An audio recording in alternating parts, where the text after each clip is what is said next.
بسم اللہ الرحمن الرحیم۔ السلام علیکم۔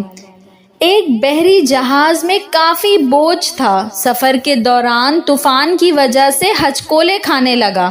جہاز ڈوبنے کے قریب تھا، لہٰذا اس کے کپتان نے تجویز پیش کی کہ جہاز پر بوجھ ہلکا کرنے اور زندہ رہنے کے لیے کچھ سامان کو سمندر میں پھینک دیا جائے، تو انہوں نے متفقہ طور پر اس بات پر اتفاق کیا کہ ایک سوداگر کا سارا سامان چھوڑ دیا جائے، کیونکہ یہ ڈوبنے سے بچنے کے لیے بہت ہوگا۔ جس تاجر کا سامان پھینکا جانا تھا اس نے اعتراض کیا کہ کیوں اس کا ہی سارا سامان پھینکا جائے، اور تجویز پیش کی کہ سارے تاجروں کے سامان میں سے تھوڑا تھوڑا پھینکا جائے تاکہ نقصان تمام لوگوں میں تقسیم ہو اور نہ صرف ایک شخص متاثر ہو۔ تب باقی سارے تاجروں نے اس کے خلاف بغاوت کی، اور چونکہ وہ ایک نیا اور کمزور سوداگر تھا اس لیے انہوں نے اس کے سامان کے ساتھ اسے سمندر میں پھینک دیا اور اپنا سفر جاری رکھا۔ لہروں نے سوداگر کے ساتھ لڑائی کی یہاں تک کہ وہ بے ہوش ہو گیا۔ جب وہ بیدار ہوا تو اسے معلوم ہوا کہ لہروں نے اسے کسی نامعلوم اور ویران جزیرے کے کنارے پھینک دیا ہے۔ سوداگر بہت مشکل سے اٹھا اور سانس لیا،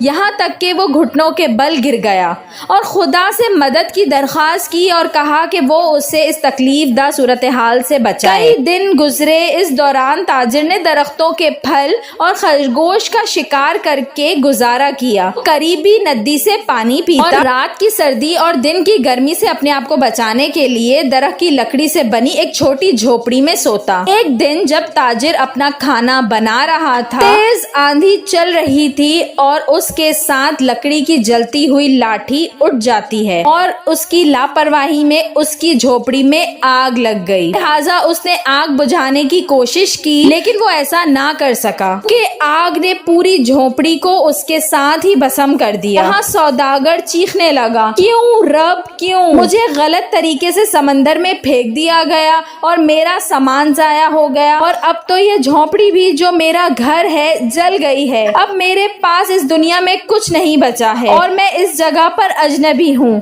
یا اللہ، یہ ساری آفتیں مجھ پر کیوں آتی ہیں؟ اور سوداگر غم سے بھوکا ہی رات کو سو جاتا ہے۔ لیکن صبح ایک حیرت انگیز واقعہ اس کا انتظار کر رہا تھا۔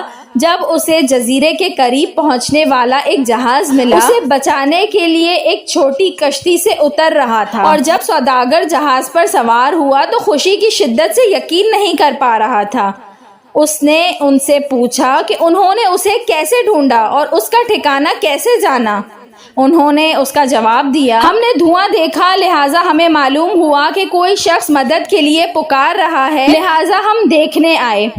اور جب اس نے ان کو اپنی کہانی سنائی کہ کس طرح اسے ناجائز طریقے سے سوداگروں کے جہاز سے پھینک دیا گیا، انہوں نے اسے بتایا کہ سوداگروں کا جہاز منزل تک نہیں پہنچا، ڈاکوؤں نے اس پر چھاپا مارا، سب کو لوٹ لیا اور لوگوں کو مار ڈالا۔ تو سوداگر روتے ہوئے سجدہ کرتا ہے اور کہتا ہے، یا اللہ یا اللہ، تمہارے سب کام اچھے ہیں، پاک ہے وہ رب جس نے قتل سے بچایا اور اس کے لیے بالائی کا انتخاب کیا۔ اگر آپ کے حالات بگڑ جاتے ہیں تو خوفزدہ نہ ہوں، بس اتنا بھروسہ کریں کہ خدا ہر چیز میں حکمت رکھتا ہے، اور جب آپ کی جھوپڑی جل جائے گی جان لو کہ خدا آپ کے امور کا انتظام کر رہا ہے اور آپ کو بچانے کی کوشش کر رہا ہے۔